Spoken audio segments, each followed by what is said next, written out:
Look, I got a new microphone. I'm investing in you all. Hello humans, my name is Dael Kingsmill, welcome to the channel. A lot of people were requesting that I talk about games that I play that aren't the one owned by the sorcerers on the edge of the nation. That was meant to be like Wizards of the Coast, but I don't think that actually came across. But I thought that was a great idea. I own a ton of other games. Let's talk about them. I'm just going to go through them all briefly, and you can, maybe get some ideas about other games you might want to play. So let's begin. Kids on Bikes. This one it's been around for a while, and you probably have heard of it. Colville, I think, contributed one of the scenarios for the original Kickstarter release of the game. I really like Kids on Bikes. It's got great vibes. It's basically based on like the Goonies or E.T., any kind of story about kids or teens pre like the prevalence of mobile phones, and they rode around on bikes everywhere. So that's the kind of premise for it. Mechanically, I feel like there's a couple little things that for me are a little bit irksome, and so I have done hacks of this game for my own purposes while running, but I also know that they recently did like a second edition, which I haven't checked out yet. So that's oh look, hey, these are, I was planning on running a series of Kids on Bikes games where I let people choose a location, and I did these sort of Americana tourism posters. And so the idea was to lay them out at the beginning, and people would pick which kind of broad section of the continental US they wanted to play in. And I would have a scenario ready for each of those. So I just had a bunch of those prepped because I thought that would be fun. I never did get around to it. Candela Obscura. I have only played this game once. I'm yet to run the game. I played the game for a charity game that was run by Dice Cream Sandwich. That was really fun to be a part of. It's got incredible art the whole way through it. I have my little, bits and bobs. I think Candela is onto something. A lot of my issues with the game are kind of theoretical, whereas my experience playing the game was pretty solid. Having said all that, I've never played, what game is it meant to be kind of a ripoff of? Blades in the Dark? I've never played it, so I can't really speak to that. So Pathfinder, first edition, at the time, only edition. It's still amazing to me that in a world where literally the point of Pathfinder being made was a bunch of people who were working at D&D being like, we hate these constantly changing editions. We don't like the direction you're going in. We're going to make a game that never has other editions. You'll just have those rules forever. And now that there's a second edition. It's not that I don't think a second edition is good. There's a lot of kind of old school niggly bits and pieces with Pathfinder that I'll admit to you right now, they're kind of the thing that made me start homebrewing. Pathfinder was the first game I ran for people, and trying to remember all those floating modifiers and the different little bits and bobs that were going on for every single character, I started simplifying like immediately. I was immediately a homebrew GM. I still haven't looked into Pathfinder second edition. I'm sorry, I'm a bad person, but I had a ton of fun with Pathfinder back when I was getting started. I love that everything you need basically comes in the one book. It was such a turnoff for me for ages with D&D, the idea of needing 3 core books. That's wild. That's such an investment. I can't believe that. Whereas this was just one book. And you know what? I mean, I started getting into it when we were still in 4th edition. So I'm glad that I went with Pathfinder instead of 4th edition, not because I don't like 4th edition. I've played a bit of 4th edition for Dusk with the MCDM folks, and I had a great time. I don't think I would have clicked with it running the game. So I have a lot of affection for Pathfinder 1. I don't know. I also think that it has one of the best beginner boxes of all time. So there you go. The Iron Kingdoms RPG. This is a real throwback. My brother is big into wargaming, and I am not. I tangentially know some stuff about wargaming through my brother, but he's big into wargaming, and then he got into RPGs kind of as the runoff from that. Like, he started playing Rogue Trader, and then he got into the Iron Kingdoms RPG. This is one that really, I think, has influenced me design-wise in a weird way. I never got to play much. I only played a couple of sessions of the Iron Kingdoms RPG, but there's this method during character creation. You pick two classes. It's like kind of like Gestalt classes, but it's like the game is literally designed to kind of mesh two classes together, like a zipper, like they come together in a really cool way. And it just, I don't know, that design element for me was so classy. It was so cool. I've ripped it off when I did my Out Yonder, my little cowboy game. I ripped off that idea, pick two classes, and you make something that is its whole own thing. City of Mist. City of Mist is, I mean, I guess this feels like it's kind of simplifying things, but it's a superhero game. The mechanics are quite baked into the setting and the concept. And the concept is that there's a city that is kind of, it's like this mist that it's all kind of, how do you explain City of Mist? The people in this city are kind of half people and half legends.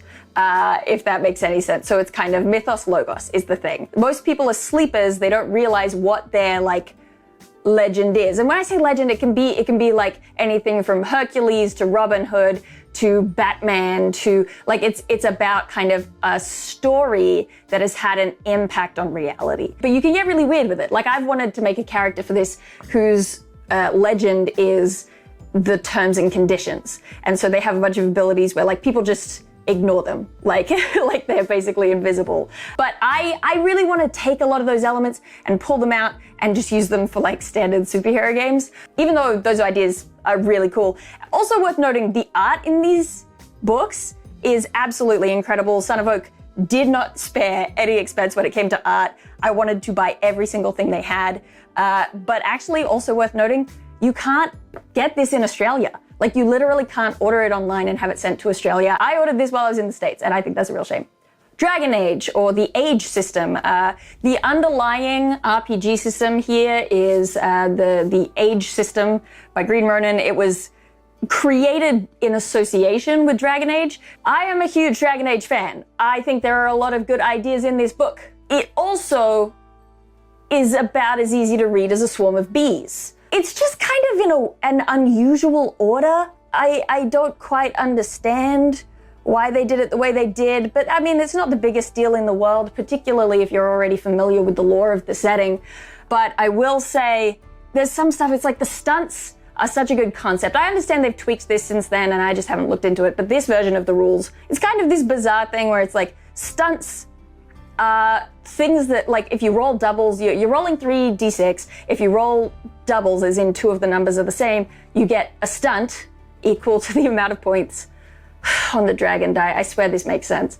But you have a table that you can reference for the stunts you can do, and some of them are really cool things. A lot of them are just kind of normal things that you might want to do in combat, like try to trip someone over. You have to roll a stunt to do that.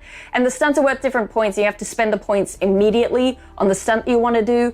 So then when you're not rolling stunts, it becomes a little bit... And I think that's a really easy tweak. I have a whole hack of this system where I changed how the stunts work, and I kind of live by that. I don't know, it's got good ideas. I think it could have come together cleaner. Also, the armor and stuff it really runs away from them. I think it needs a little bit of that bounded accuracy touch. But I mean, I've had a lot of fun with it. Okay, those are the physical RPG books that I can find, that I own in my hands. I might have more, but I can't find them right now. So those are the physical books. I'm going to now transfer over to the computer to look at some PDFs. Hello, welcome to the computer setup. Let's begin with the PDFs. We've got here 5 Torches Deep, which is an OSR, which is old school Renaissance game. It's an indie game kind of looking to emulate the elements of older editions of Dungeons and Dragons. 5 Torches Deep, I have never gotten to play. It really appeals to me on the level of, like, I don't know, resource management. Maybe I'm just that person. But the whole kind of concept behind 5 Torches Deep is that you have to consider how many torches you're bringing in, how many rations you're bringing in. If you're delving into a dungeon This whole game is like delve into the dungeon, but you have to prep for it, right? If you have 10 torches, you can go 5 torches deep before you have to go back, because you're going to need 5 torches to get back, right? But then there are all these elements where it's like it draws you to go deeper. Can we make it? What if going just a little bit further gives us this incredible treasure, and we can squeak through with 4 torches to get back, 6 torches worth of distance, or that idea of every now and then maybe something happens, maybe there's a cave in. Can you make it back now when you only brought enough resources to last for a specific set amount of time? And I think that's just kind of, I don't know, it scratches a particular itch in my brain. It's one of those ones that conceptually just, it nourishes me. Alice is missing. This is, I'm sure I'm not the only one, but this is my favorite of Spencer Stark's stuff. The thing I love about it so much is that, like it says here, a silent role-playing game. I love the way it implements technology. The whole game, so if you're not familiar, the whole game is played in the same room, ideally silently. No one speaks the whole time, but you are texting on your phone. So you basically set up a group chat with the players, you all change your names to your character names, and you interact entirely in roleplay. And I think that that's really fun, particularly because as an aspect of the mystery genre, I think a lot of games, they try to kind of eliminate the problem of phones and everyone being able to communicate all the time. But Alice is Missing really uses it to its strength. For people who super don't want to be spoiled for any of the story of this game, and that's totally fair. I think everyone should have a go of it without knowing what's going to happen.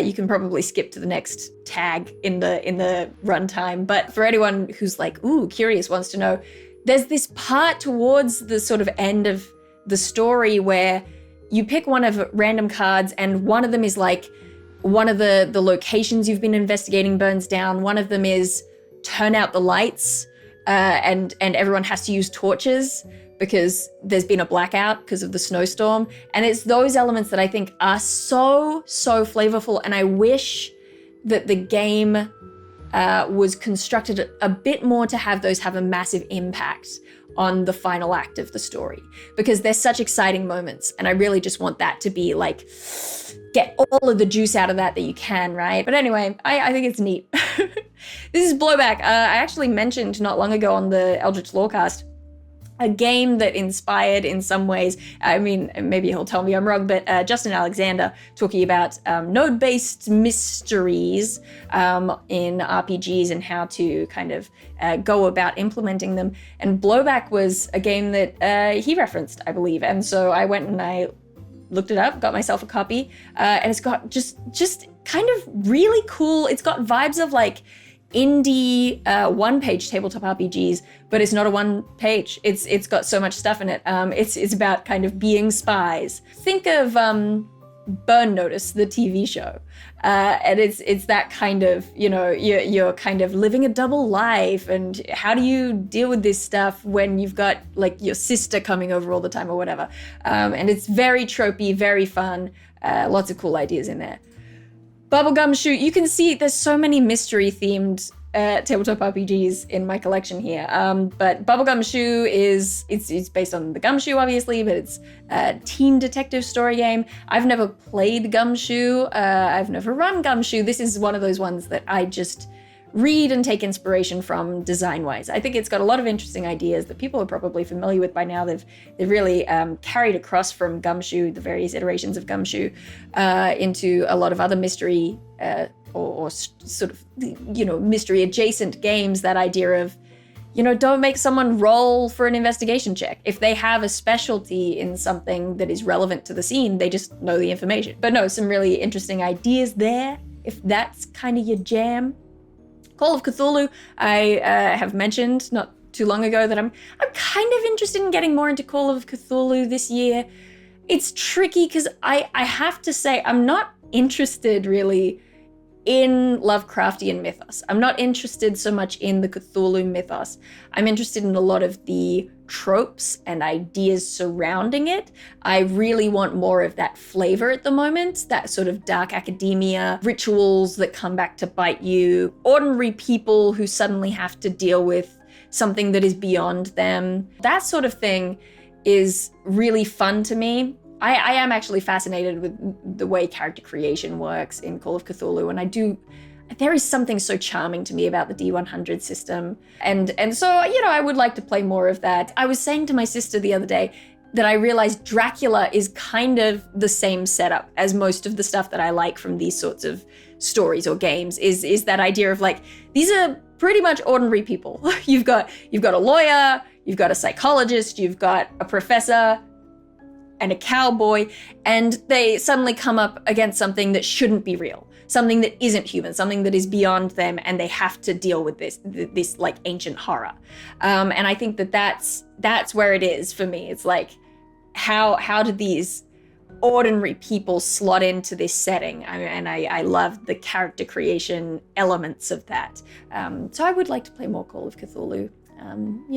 I got to play a little bit of it at the end of last year at a gaming expo with the Chaosium guys, and that was it was really fun. Fate Accelerated, or indeed just Fate in general. Fate is a game I have run and that I think has so much going for it. I do love the way that with Fate you can kind of on the fly with your players, day of, create a setting. You can be like, all right, let's put together some concepts. And then particularly with Accelerator, it's really easy to throw together characters for it. It's a weird game because you need fudge dice, which are these. They have blank sides, plus sides, and minus sides, but it does make the maths very easy. And the character creation is interesting and weird because you build your characters based on like, I don't know, it's very TV. You have a high concept. You'll be like, I am the ghost of a 50s teen. And that's your high concept. And then you'll have, strengths that'll be called like, I don't know, like old school charm or whatever. You name these concepts, and then any time that you can kind of argue that what you're rolling has to do with that concept, you can kind of add bonuses to what you're doing. So it's got so much flexibility. If flexibility is what you want, if there's like a genre of game that you've been trying to do, Fate is a great option for that because you can kind of fill in the genre as you please, as indicated by this cover. Fiasco Classic, I've never actually played Fiasco, but I use so much of Fiasco in other stuff I do. Like when I'm running D&D, I will often have people choose Fiasco relationships. So you begin the game of Fiasco with these kind of charts where everyone has to kind of roll their relationships to the people on either side of them, right? So you all roll a certain number of dice, and then they all get added to a pool in the middle, and then there will be a set of things to choose from. Tables, here we go. So you've rolled a bunch of d6s and you've got this big pool of them, and then you go around the table and you'll be like, all right, I'm gonna decide that I have a familial relationship with the person on my right, okay? You've decided that, you lock that in, take that die off the table. So you spent one of the die that showed a 1, and then the next person will be like, all right, well, I'm gonna blah, blah, blah. And when you get to the person who's on your right, who you've already suggested that you have this familial relationship, they might decide to define your relationship by picking one of the ones that's, further down inside that list. So they might go, okay, we're siblings, and they choose a die that's worth 3. But you can only use numbers that are on the dice. So you're limited to a certain degree by what was rolled. And that makes a difference in what you're doing. And so you've got these kind of interesting boundaries and limitations that lead to creativity. And it's my favorite thing. I love it so, so much. And I use it all the time. And I make my own custom lists of, what would fit this setting for the relationships. So I definitely recommend trying that out. But you can also get specific, like this is Fiasco Classic, but they have different Fiascos that are based on like different genres or very specific kind of playbooks that'll be like, this is the 70s in New York or whatever. So, it's got a lot going for it. Fight with Spirit, this one hurts my soul because I was really excited for Fight with Spirit. It's by Story Bros, who are an Australian company, and they did, I always forget the name of it, the Jane Austen one. It's called Good Society.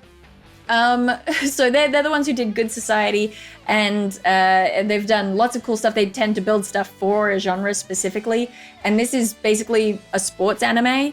And I backed it, and I was really excited. I got the quick start guide. I realized, this year, I was like, how come I've not heard anything else about Fight with Spirit?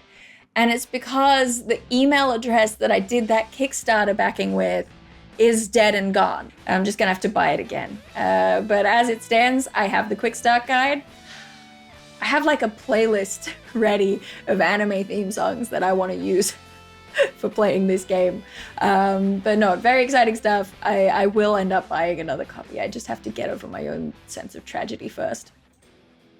Mole Kids, this is a really simple indie tabletop RPG. My friend Caitlin did the art for it. And of course you can see here, it's by Matthew Gravelin. But I just, look, you probably can start to see, I love sort of teen Americana as a genre for storytelling. And this is exactly that. It's about a time when you would hang out with your friends at the mall. And I love that. And you know what? If you buy this one, you're supporting some very cool people who make some very cool stuff. So just keep that in mind. Monster of the Week. I have never played, run. I have so little actual understanding of Monster of the Week. But it's one of those games that comes up all the time. And it is recommended all the time. And I know so many games that are based on it. And, you know, Evil Hat do so many of the games that have made it into my storage. But, you know, it's one of those things. Monster of the Week, there's so much I love about it conceptually, but the playbook system is a little bit constricting for my tastes, which is wild because I like some constriction. I also like to be able to get a bit weird sometimes with my stuff, which is that's why I went for Pathfinder in the first place as well. It was the two things. Every rule was in the one core rulebook instead of it being split across three. And the other thing was it felt like you were able to have more granular control over character creation, which was a very big thing for me when I was starting out. And I think it still lingers in some ways. But you know, there's so much good about it. And I am just, the problem is me. Hi, it's me. I'm the problem, it's me. But Monster of the Week is so highly recommended by so many people for good reason. Monsterhearts. I really enjoyed the Critical Role one-shot with Monsterhearts. I think it works on the playbook system as well, right? But conceptually, I really dig it. It lands a little bit, playbooks. It lands a little bit closer to my personal tastes. But it's, you know, there's still little bits and bobs about the playbook system that don't quite work for me, but evidently work for a lot of other people. So it's definitely worth checking out. Vampire the Masquerade. I mentioned World of Darkness earlier. I would like to play more of it. Man, I've been invited to play in a game that maybe it'll never happen, but I think it'd be really cool if it did happen because I like the concept. I feel like a lot of people who do certainly actual plays of Vampire the Masquerade, they're cool, they're always cool, but I wish that they had more of a concept behind them. And that's I wish I could talk more about it, but if it ends up happening, I don't want to spoil it for anyone. But also it might never end up happening. So I don't know, we'll see. Mothership. Okay. So at some point on the Eldritch Lorecast, I made a throwaway comment about wanting a really like strongly survival-based sci-fi game, and James was like, "Oh, check out Mothership," and I fell in love. This is so vibey. It's so evocative.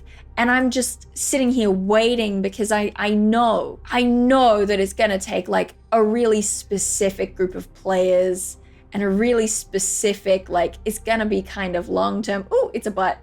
It's kind of got this almost long-term necessity to it for me in terms of the kind of stuff I would want out of it, but it is so like deep space, long, pensive survival.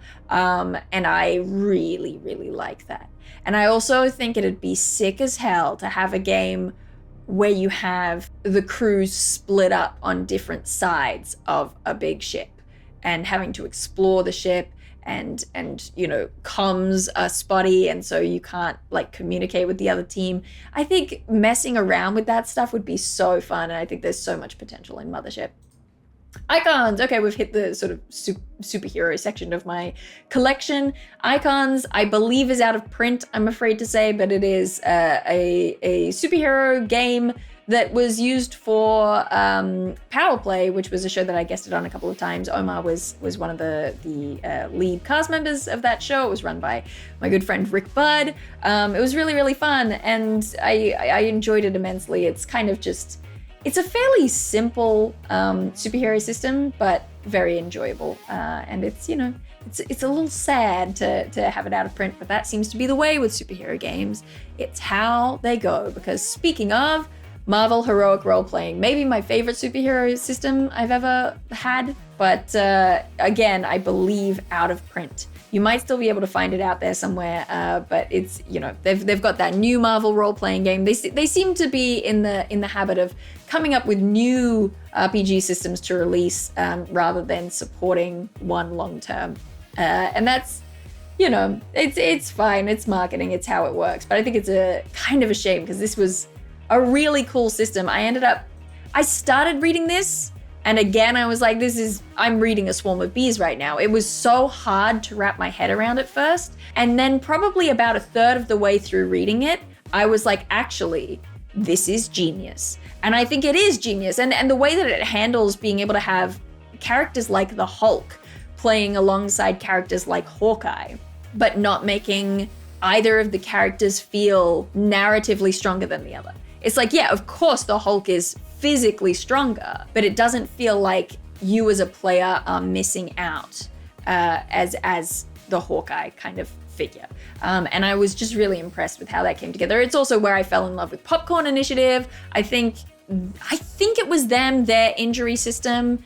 I love and would love to implement in other places. I think it's really, really cool. I think they used to have, I can't find evidence of it, but I think there used to be blog posts from one of the designers where they were explaining kind of their thought process behind some of these sort of systems, into sort of mini systems within the game. And I just thought it was so, the insight was so valuable. I really, really liked it. It is particularly designed so that you're meant to play as the heroes from the comics. You're not meant to create your own, but they did later come out with a randomly generate a character thing that was meant for, I don't know whether it was meant for NPCs or villains or what have you, but you can also definitely just use the options that are in there to construct a character. It doesn't even really have to be random. It won my heart, and I'm sad that it doesn't get more love and support from the populace. Power Rangers role-playing game, core rulebook. Now this is using, what's the system called that it uses? It uses Essence 20. And I was lucky enough, okay, first of all, let's talk about the art.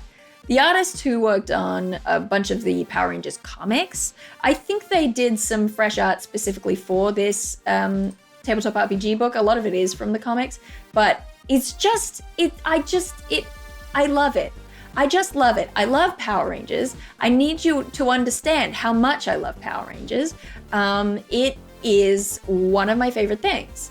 And so I was really stoked when I was invited by trainer Jody to play in, let's call it a holiday special of the Power Rangers game. And he was so accommodating. I knew in my heart, I was like, if I ever get my players to play this game, I'm gonna have to run it. And that's so sad not getting to be a Power Ranger. And then he invited me, I was like, oh, I'm gonna get to be a Power Ranger. And was so accommodating when I suggested, I mentioned if I was ever gonna run the game, that rather than going by, technically speaking, you choose your color of Ranger, and that's kind of like choosing your class, because there is kind of this tokusatsu kind of language to what the colors mean. Like, you know, the Blue Ranger is usually kind of the smart one. That sort of thing. And so the colors are usually tied to that stuff. But I said, wouldn't it be cool if you just chose kind of the build that was supplied, but strip it of the color? And I would have my players play the game and discover in real time what their Power Ranger color and what their Zord connection was, right? So like you find out that you are the pink Power Ranger, Pterodactyl, right? And Jody was so accommodating to that and let that happen. And I became the White Dragon Ranger, and my character was insufferable, and I had a wonderful time. I will say right now, some of the mechanics are pretty rough. They have some cool ideas, but some of the mechanics can be confusing or not clarified. I think it could have used a little more time cooking. So I simultaneously love this game, and I'm not hyper sure if I can recommend it. But if you love Power Rangers, then the choice is yours. And finally, The Flicker and the Fade. This is an elegy for Starlight. Ooh, the vibes. This is a very simple indie game by my friend Nyessa, who I know that a game has come out more recently that I think has a similar concept, but I'm still so in love with this one.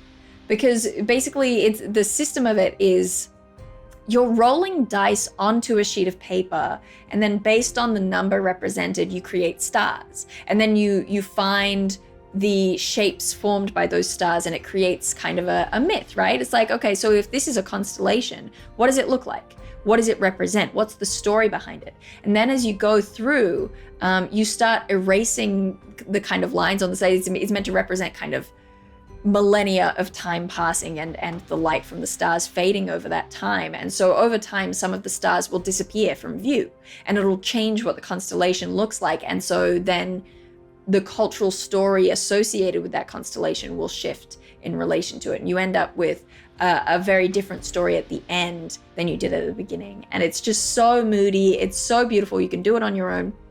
I love this little bit at the end. What do mortals remember of you? It's just good vibes, good job.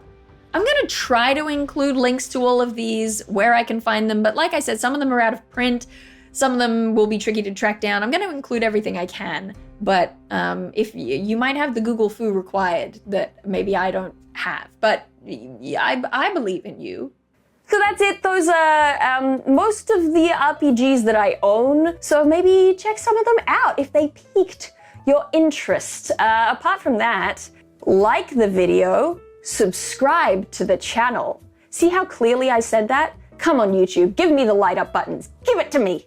I've been putting up these videos early for patrons and also YouTube members. YouTube memberships on my channel are set to like $1, but it's just kind of, you know, it's a nice little thing. It's a nice little token. You get some emotes. You get the videos a little bit early. Yeah, consider it. But of course, liking the video, commenting, sharing, all of those things are super helpful as well, and I really appreciate it. Apart from that, I do believe that's it. I'm done. Email this to your grandma, and I'll see you some other time. I nearly tripped over.